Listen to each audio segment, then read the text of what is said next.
Thanks for hanging in there and listening to our affiliate segment on American Medicine Today. I am Kimberly Bonatti, joined by Ethan Euchre. Happy to be here. Absolutely, as are we. And Jeff Wagstaff. Hello, Kimberly. Thank you for having me. Yes, and world-renowned orthopedic surgeon Dr. Alfred Bonatti, thanks for joining us. Hello, Kimberly. Hey, with the opioid epidemic at crisis levels, public pressure continues to mount on Big Pharma. And joining us right now is John Cruz, the CEO of Prove It, an innovative technology platform that holds both doctors and patients accountable. That sounds much needed. Well, Thank you for being here, John. Thank you for having me. Hey, now, John, I was reading that Senator Chuck Schumer recently spoke out about these opioid super pills, which I actually was unaware of. And we talk about opioids all the time.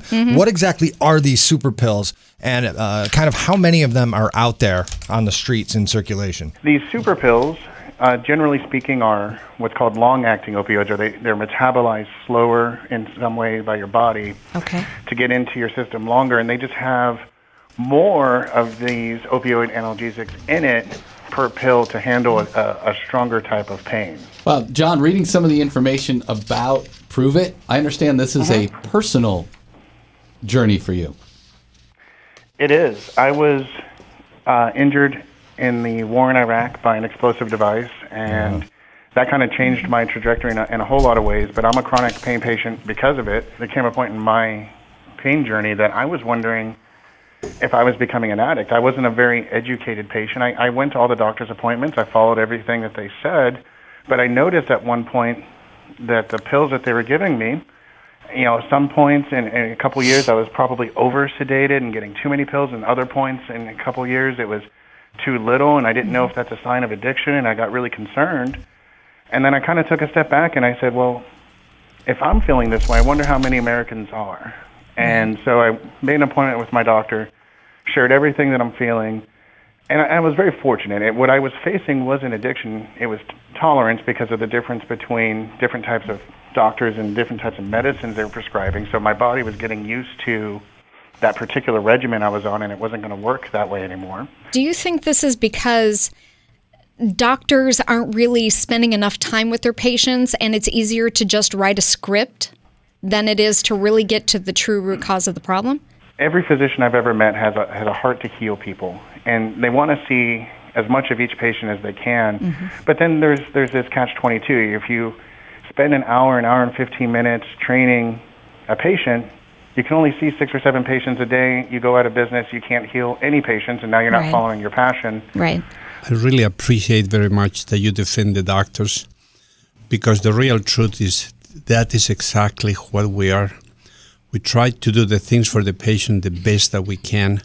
The only problem that I see with this is a lot of politicians dump the things in medicine because they don't pass the right law and the right decisions. And then later on, they blame the doctors for actions that they are practically created by the political system and by the pharma. Can you quickly tell us how Prove It works? And what we look at doing is baselining a patient's knowledge through a really quick test that goes through everything the federal authoritative agencies say, the CDC, the AMA, the HA, et cetera. Then we have a whiteboard animation video that teaches and supplements. Now, remember, we're not physicians. We're not taking the place of the physician. We're just trying to give more time to the physician. Sure. Supplements the physician's teaching of everything you need to know around an opioid.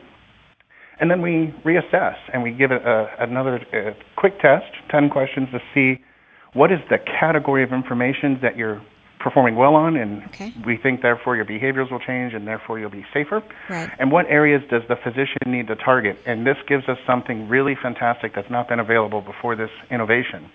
And that's mass customization to patient outcomes. So now the doctor can enter the room and know precisely where the patient knowledge and behavioral gap is and coach to that 1 or 2 topics, as opposed to having to coach to everything and then hope he misses it or hope he gets it. It takes hope out of the equation. Absolutely. Thank you so much, John Cruz, the CEO of Prove It, an innovative technology platform that holds both doctors and patients accountable. Thank you for talking about your experience and your product. Thanks, John. Thanks. Thank you. And take care. Have a good one. Bye-bye. Such an important topic. Well, make sure you tune us in again next week.